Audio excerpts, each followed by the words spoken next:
This problem and all other CALC 152 problems can be found here at Sarai Studies. Link is in the description box below. We're told to find if the following sequence converges or diverges, and if it does converge, what does it converge to? All that just means is find the limit of the sequence. If you get a finite number out of that, then the sequence converges. If you don't, then it diverges. If you plug in infinity, you're going to essentially get infinity over infinity, and sine of infinity does not even exist because sine oscillates from 1 to -1, but you can use that fact and recognize that you can write this as an inequality because you know that sine of anything, the most that it can be is 1 and the least that it can be is -1, because again you know that it oscillates, it goes up and down between -1 and 1. So this is a fact that we can use, and then we recognize that this is very similar to squeeze theorem. If we can get our a of n, our sequence, to be in between here, and then find two other sequences, b of n and c of n, one that's smaller than a and one that's bigger than a of n, and find that their limits are the same, then because a of n is in between them, then we can also conclude that the limit of a of n will be the same limit.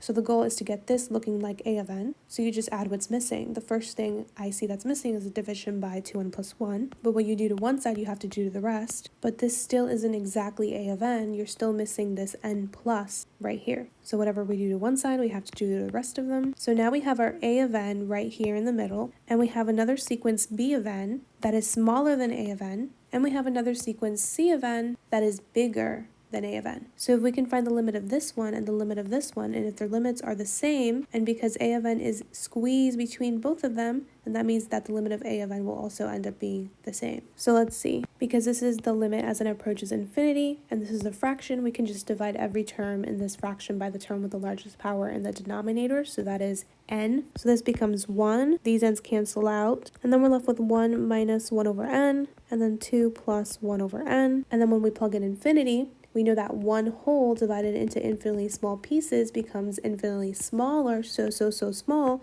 it goes to 0, or is being limited to 0, so then we have 1 over 2. So b of n is being limited to 1 over 2, and now let's hope that c of n is also being limited to 1 over 2. Again, since we have a fraction and we're going to infinity, we can divide every term in the fraction by the term with the largest power in the denominator, so since this is the only term with the largest power in the denominator, we can divide everything by n, like so. This becomes 1, these n's cancel out, and we're left with 1 plus 1 over n, and then 2 plus 1 over n, and it's the exact same thing. When you plug in infinity, one whole divided into infinitely small pieces gets infinitely smaller, so small it goes to 0, right? So then you're just left with 1/2. So c of n also converges to 1/2. So because b of n and c of n converge to the same value, and a of n is in between, is being squeezed between both of them, then a of n is also going to have to converge to that same value, 1/2, by the squeeze theorem. Then your conclusion would be since, and then you write this, and you write this, and you write this equal to this, and you write this equal to this. Then you say these words, by the squeeze theorem, the sequence a of n will be limited to 1/2 as well, and so the sequence a of n converges to 1/2.